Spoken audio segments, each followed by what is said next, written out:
नमस्कार, आप देख रहे हैं हल्ला बोल। आपके साथ मैं हूं अंजना ओम कश्यप। कल बीजेपी अध्यक्ष अमित शाह ने यह कहकर नई बहस छेड़ दी कि बीजेपी ने देश को पहला ओबीसी प्रधानमंत्री दिया है। इसका नीतीश और लालू ने जमकर खंडन किया है।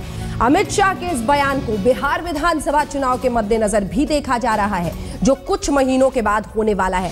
आइए आपको बता दें कौन से हैं वो 5 सवाल जिस पर आज हम करेंगे हल्ला बोल में चर्चा। सवाल यही है कि ये किस तरफ जा रही है राजनीति। बिहार चुनाव जीतने के लिए बीजेपी ने क्या खुलकर पर्दा हटाकर अब जाति का कार्ड खेलना शुरू कर दिया है? क्या एक तरह से सब मैदान में कूद गए हैं उसी जाति के आधार पर आगे बढ़ने को? क्या बिहार में मोदी की विकास नीति पर बीजेपी को भरोसा नहीं है? सबका साथ सबका विकास में तो धर्म का नाम लेने की जरूरत नहीं पड़ी थी, फिर आज जाति की याद क्यों आ रही है? लालू नीतीश की मंडल राजनीति पर बीजेपी का जाति कार्ड क्या भारी पड़ सकता है? क्योंकि मंडल की राजनीति एक तरफ, कमंडल की अलग चलती थी, लेकिन क्या वो भी जा रहे हैं मंडल की तरफ? विधान परिषद में बीजेपी की जीत लालू नीतीश के लिए झटका माना जाए क्या? लालू के इफ्तार में नीतीश का इनकार दरार के संकेत है, क्योंकि खबरें इस तरह भी आ रही हैं कि नीतीश ही मुख्यमंत्री उम्मीदवार होंगे। इस पर लालू को बहुत मुश्किल से मनाया गया था। ये भी संकेत है कि आने वाले वक्त में ये दरार और भी गहरी हो सकती है। याद रखिए, हार में सब एक दूसरे पे वार करने के लिए तैयार हो जाते हैं, क्योंकि हार और उसके बाद वार भारत की राजनीति का एक दस्तूर रहा है। आइए आपको पहले सुना देते हैं क्या कहा है इस पर दोनों ने। तो इतिहास के पन्नों में कौन किसको सही कर रहा है, गलत साबित कर रहा है, ये सब कुछ जानने की कोशिश करते हैं, लेकिन इससे भी आगे समझने की ये कोशिश करेंगे कि क्या वही पुरानी जाति की राजनीति बिहार पर हावी रहेगी, जिसकी वजह से ये बार बार जात और पिछड़ी जाति का जिक्र होता दिख रहा है चुनावों के पहले। कई खास मेहमान हमारे साथ जुड़े हैं। सुधांशु त्रिवेदी जी भारतीय जनता पार्टी के प्रवक्ता हमारे साथ जुड़ गए हैं। अजय कुमार साहब प्रवक्ता कांग्रेस पार्टी के जुड़ गए हैं। पवन कुमार साहब हमारे साथ जुड़ गए हैं। पवन वर्मा साहब जेडीयू के राज्यसभा सांसद है। पवन वर्मा जी भी हमारे साथ इसी चर्चा में शामिल होंगे। कुछ ही देर में आरएसएस के एक विचारक भी हमारे साथ इस चर्चा में जुड़ेंगे। सबसे पहले तो Sudhanshu Trivedi ji, wrong on facts यानी जानकारी में गलत। पहले ओबीसी प्रधानमंत्री नरेंद्र मोदी जी नहीं है, लेकिन इसके साथ ही सवाल यह भी है कि क्या जानबूझकर बिहार के मद्देनजर ये जाति कार्ड खेलना शुरू कर दिया आप लोगों ने?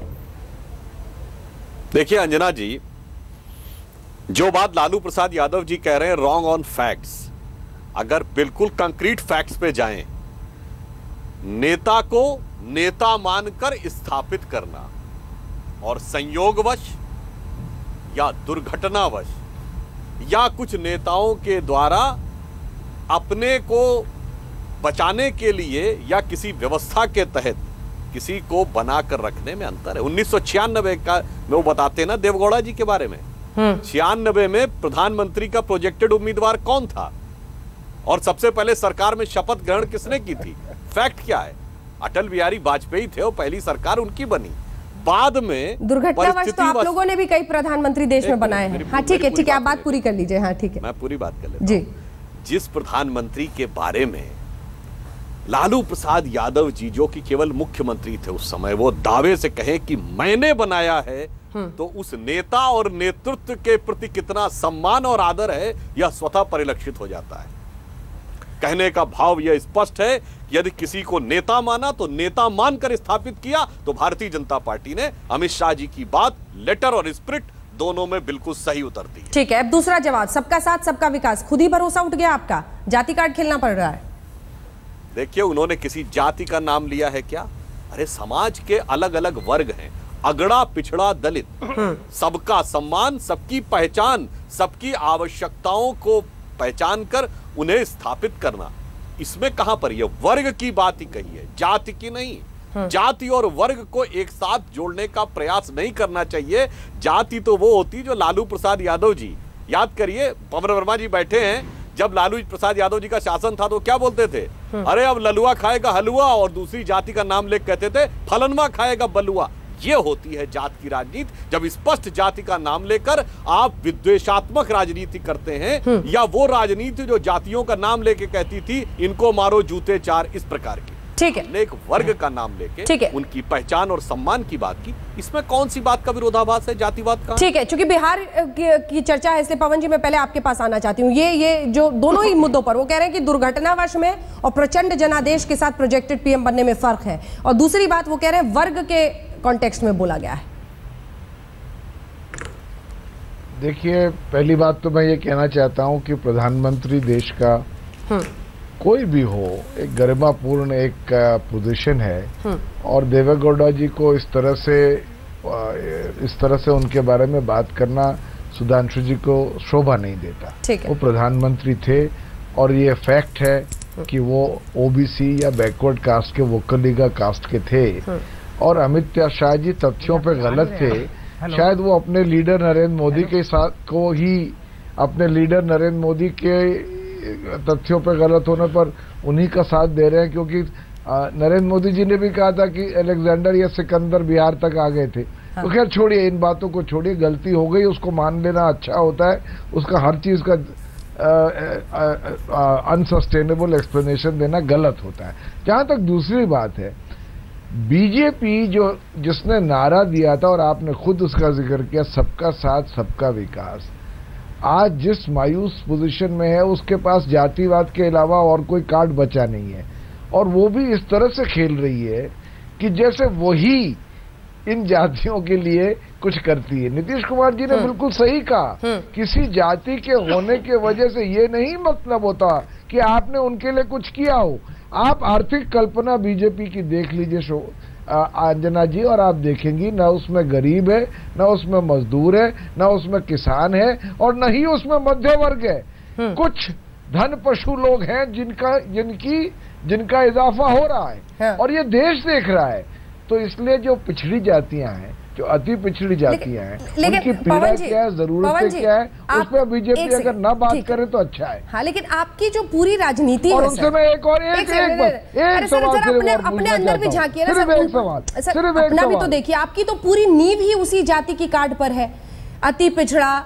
और आपने जो भी राजनीति आपकी चली है पिछले दिनों, बिहार की राजनीति तो इसी नींव पर चलती है। इस सच्चाई से कोई दूसरी तरफ देखेगा तो आपको फायदा होगा। मैं आपको बिल्कुल इसका ऑनेस्ट जवाब देना चाहता हूं। कास्ट जो है, जाति जो है, एक सच्चाई है, उसका अपवाद करना एक बुराई है।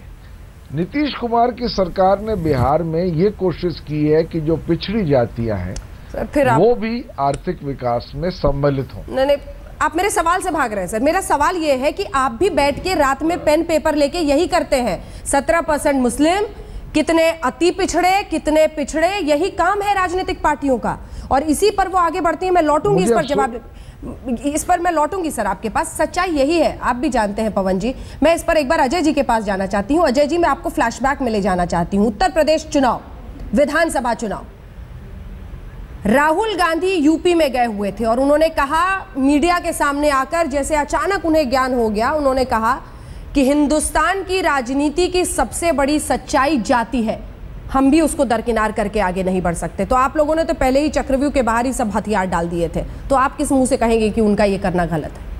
अजय जी।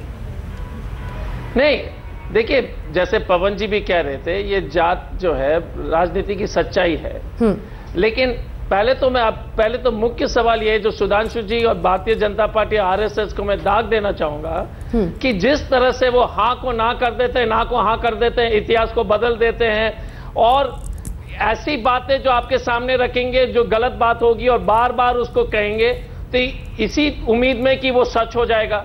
दुष्प्रचार के सचमुच में पीएचडी है। देवेगौड़ा जी से लेके, जैसे नरेंद्र मोदी जी का गुजरात में जब वो मुख्यमंत्री थे तो प्रचार हुआ करता था हिंदू हृदय का सम्राट। फिर 2014 के चुनाव, क्योंकि वहां पर जो है समाज के ध्रुवीकरण में पूरी तरह से जो है भारतीय जनता पार्टी आरएसएस जो है लग गई थी। हाँ। उसके बाद 2014 में विकास, सबका विकास सबके साथ। फिर दिल्ली चुनाव में विकास पुरुष, विकास का मसीहा जो है नरेंद्र मोदी जी, जो हर तरह से फ्लॉप हुआ। फिर अब जो है ओबीसी जो है, ओबीसी का कार्ड खेलने के लिए अमित शाह जी पहुंच गए हैं। एक तो पहली बात, अगर आप देख लीजिएगा तो पुरानी बीजेपी आरएसएस की आदत है कि इतिहास को बदलने की पूरी तरह से कोशिश, हर जो पुराने इतिहास के जो दिग्गज नेता हैं उनको जो बदनाम करना, इतिहास को अपने तरीके से तोड़ मरोड़ करना। तो इसका सुधांशु जी जल्दी से एक जवाब, फिर मैं रतन जी के पास जाऊंगी। आप हिस्ट्री को भी अपने हिसाब से बदल दीजिएगा। एक काम है, ये दुर्घटनावश कह देना तो ठीक नहीं है ना। वो अगर आप देखेंगे रिकॉर्ड तो आप हिस्ट्री को अपने हिसाब से तोड़ मरोड़ लेते हैं। गलती हुई तो माफी मांग लेनी चाहिए। अंजना जी, हाँ सर। हम हिस्ट्री की तोड़ने की बात नहीं करते हैं। अभी पवन वर्मा जी ने कहा कि देवगौड़ा जी देश के प्रधानमंत्री थे, सम्मान रखना चाहिए। मैं बिल्कुल उनकी बात का सम्मान करता हूं। पूछे लालू प्रसाद यादव जी से, क्यों वो आज इस भाषा में बोल रहे हैं जिसमें अहंकार साफ झलक रहा, हमने बनाया था। जैसे लालू प्रसाद यादव जी ने व्यक्तिगत रूप से, ये सम्मान है क्या प्रधानमंत्री का? पहले ओबीसी प्रधानमंत्री नरेंद्र मोदी है, गलत और सुनिए एक बात और, अगर बहुत तकनीकी दृष्टि से देखें सर, गलत अंजना जी, तकनीकी दृष्टि से देखें इतिहास में, तो अजय कुमार जी की जो पार्टी है उसने सबसे पहले चौधरी चरण सिंह जी को प्रधानमंत्री बनाया था, तो वो भी ओबीसी वर्ग से आते हैं। पहले बनाया और उसी के साथ धोखा भी किया था। तो अगर बहुत तकनीकी दृष्टि से देखें तो वो तो श्रेय कांग्रेस उनसे पहले लेने को तैयार खड़ी होगी। पहले ये दोनों तय कर ले कि दोनों में से किसको अधिक श्रेय जाता है। पहले बात सुधांशु जी, पहली बात तो अगेन फिर से आपने जो इतिहास को तोड़ मरोड़ दिया। जाट समाज जो है, जाट समाज जो है यूपी में पिछड़ा वर्ग में नहीं आता है, तो कम से कम इतना तो जो अपना जो है फैक्ट को ठीक रखिए। अच्छा सर, जीके जब अजय जी आता है, उस समय नहीं आता था। उस समय तक तो मंडल कमीशन की सिफारिशें नहीं आई थी। अजय कुमार जी, आप इतिहास के विषय का अपना ज्ञान जरा सही कर लीजिए। मंडल 80 के बाद आया है, चरण सिंह 79 में बने, ओबीसी का विषय 80 के बाद आया। अभी भी गवर्नमेंट ऑफ इंडिया में अभी भी एक सेकंड सर, जनरल नॉलेज की किताब में सुधांशु जी जनरल नॉलेज की किताब में अगर लिखना है पहला ओबीसी प्रधानमंत्री, किसका नाम डाले उसमें? भाई मैं तो ये बात कह रहा हूँ ना, मेरे सवाल कि अभी देखिए आपके सामने बिल्कुल स्पष्ट हो गया। कांग्रेस क्या कह रही है, वो टेक्निकली जाट नहीं आते थे, आज जाट हैं। उस समय क्या था? तो अब ये पहले तकनीकी आधार पे ये दोनों तय कर ले, फिर हम अपना निर्णय बता देंगे। पहला आप गलत कह रहे हैं, इतिहास को बदलिए मत। एक सवाल तो जस का तस बना हुआ है कि पहले ओबीसी प्रधानमंत्री के रूप में अगर जनरल नॉलेज की किताब में नाम लिखना होगा तो किसका होगा? देवेगौड़ा साहब को होगा, या उससे भी पहले मैं आपको ले जाना चाहती हूं, जाट प्रधानमंत्री चौधरी चरण सिंह बने थे। हालांकि मंडल लागू होने के बाद जाट को ओबीसी में डाला गया था। लेकिन मैं आपके पास एक बार रतन जी आना चाह रही हूं, सुधांशु जी के पास जाने से पहले। संघ ये कहता था जातिवाद नहीं, राष्ट्रवाद, देश की बात कीजिए, आगे बढ़िए। बीजेपी भी पहले कुछ ऐसा ही कहती थी, लेकिन अब जो पर्दा हटाकर खुलकर ये जाति का कार्ड खेला जा रहा है बिहार के मद्देनजर, ये ठीक है और आप सब हैं इसमें, हिस्सा है इसके। देखिए, मैं बोलना शुरू करूं? जी रतन जी बोले। हाँ देखिए अंजना जी, ऐसा है कि पहली बात यह है कि जिस तरह की बहस अब तक मैंने सुनी है वो छींटाकशी वाली बहस है। ये बड़े दुर्भाग्य की बात है कि ऐसे सीरियस विषय पर भी, कि जाति के ऊपर इलेक्शन लड़ा जाता है नहीं लड़ा जाता, कौन लड़ रहा है, इस बात के ऊपर भी ऐसी छींटाकशी वाली बातें करना, ये विवाद को बहुत नीचे के स्तर पर ले जाता है। मैं याद कराना चाहूँगा कि 1963 में दीनदयाल उपाध्याय जौनपुर में खड़े हुए थे बाई इलेक्शन में, और वो केवल इसलिए इलेक्शन हारे कि उन्होंने ब्राह्मणों के नाम पे वोट मांगने से इनकार कर दिया। उसके बाद उनको कभी ये नहीं कहा गया कि उन्होंने जाति के नाम पे वोट नहीं मांगा इसलिए हार गए। इतिहास यही बताता कि हार गए। लेकिन इतनी कड़क से जाति से बाहर इलेक्शन लड़ने वाली यह पार्टी है और ये संगठन है। 1935-36 में महात्मा गांधी और अंबेडकर संघ की कैंप में आए थे। उनको ये जानकर बड़ा आश्चर्य हुआ कि कोई भी अपनी जाति की बात नहीं कर रहा। तो इस प्रकार जाति से ऊपर उठ के राष्ट्रवाद की भाषा करना यह संघ का स्वभाव है। सर तो ये उस पहली मापदंड से, दूसरी बात है अगर ये मापदंड होता, अगर ये मापदंड होता तो हरियाणा के चीफ मिनिस्टर मक्कड़ साहब न होते, महाराष्ट्र का चीफ मिनिस्टर फडणवीस न होता, क्योंकि जातिवाद के समीकरण से न तो ब्राह्मण महाराष्ट्र का चीफ मिनिस्टर बनना चाहिए, न गैर जाट व्यक्ति हरियाणा का चीफ मिनिस्टर बनना चाहिए। तो बीजेपी भी जाति की राजनीति नहीं करती।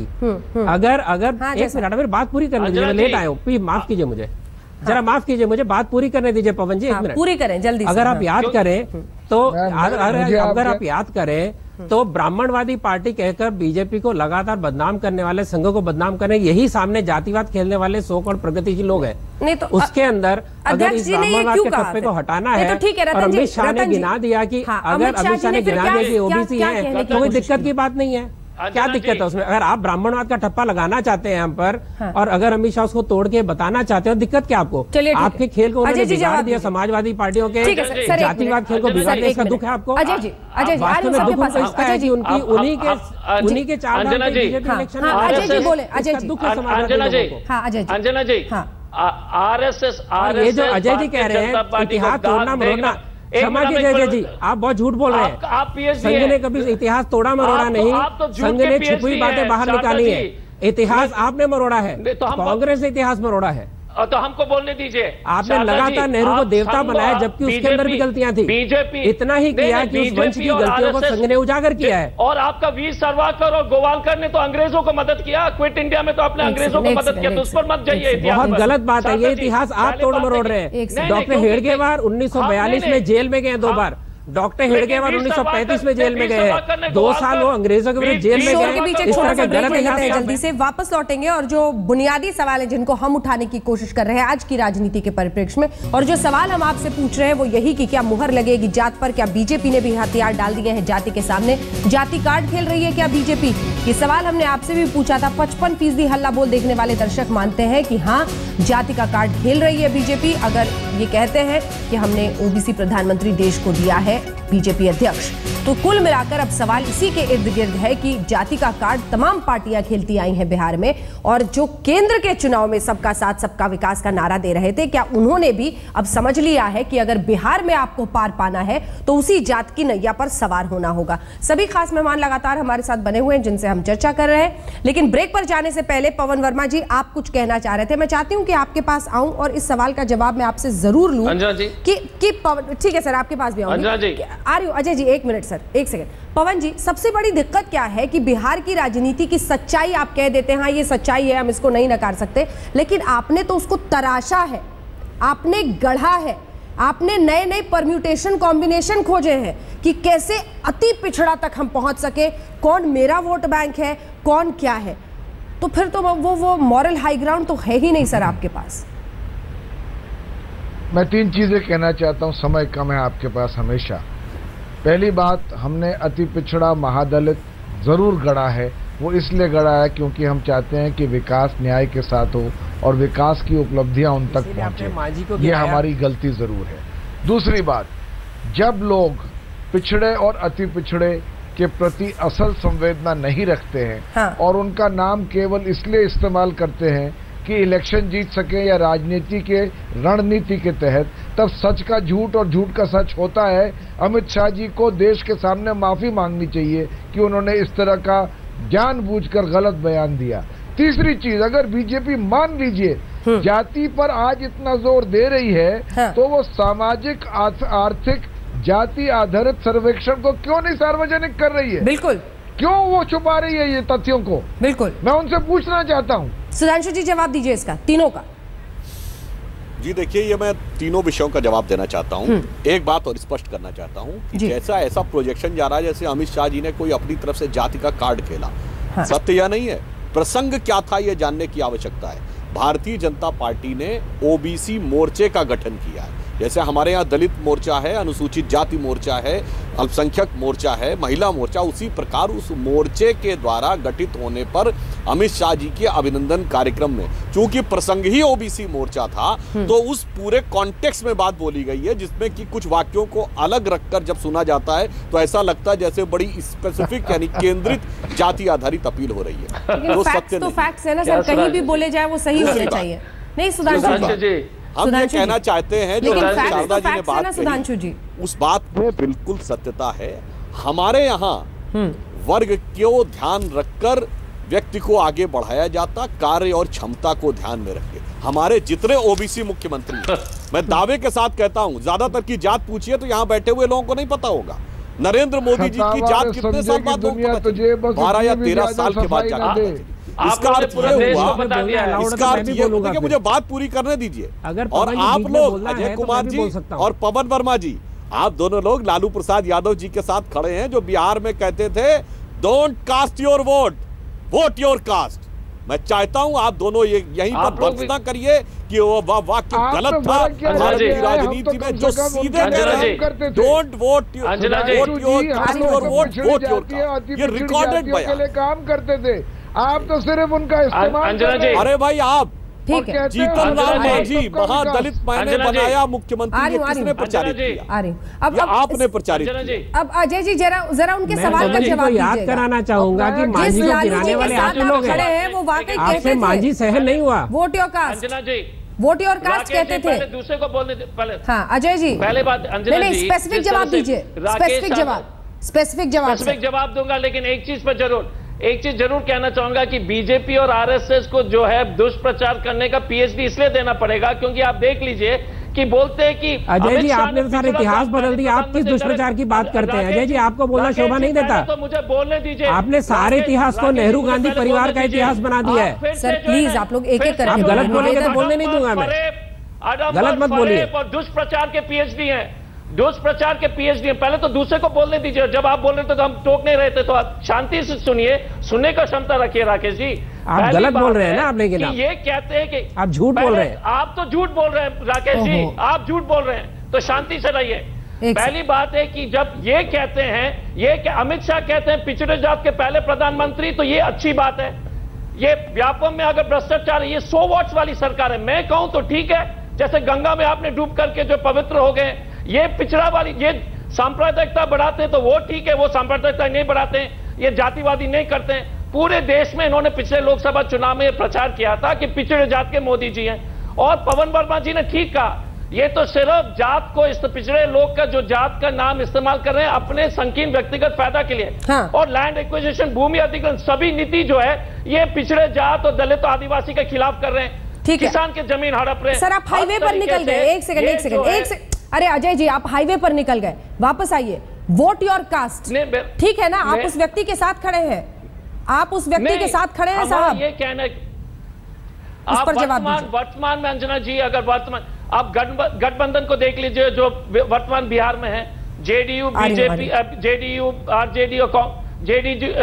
आरजेडी और कांग्रेस, तो समाज के हर एक वर्ग को साथ में लाकर सबका विकास, सबसे पिछड़े लोग को, सबसे कमजोर लोग के विकास, अगर उसको ध्यान रखते हुए अगर हम लोग दोषी है तो हम एकदम दोषी मानते हैं। लेकिन ये जो ढोंग है, विकास का जो ढोंग है, जो आरएसएस और बीजेपी का है, जो पिछड़ा जात का नाम लेते सिर्फ कभी कभी बड़ा दिलचस्प रखता है अजय जी, आप एक ब्यूरोक्रेट से जो नेता बने हैं, वही रटे रटाए शब्द क्या बखूबी आप भी बोलने लगे हैं सर। अंजना जी, गुजरात जो सवाल है उससे मत भागिए। हिंदू हृदय सम्राट है, 2014 में विकास पुरुष है, और अब ओबीसी बिहार में पहुंच गए। और आरएसएस बीजेपी बोलते हैं कि नहीं। सुधांशु जी आपकी बात पर जवाब देना चाह रहे हैं, सुधांशु जी जवाब देना चाह रहे हैं, फिर मैं फौरन रतन जी आपके पास आऊंगी। सुधांशु जी जल्दी से छोटा सा जवाब।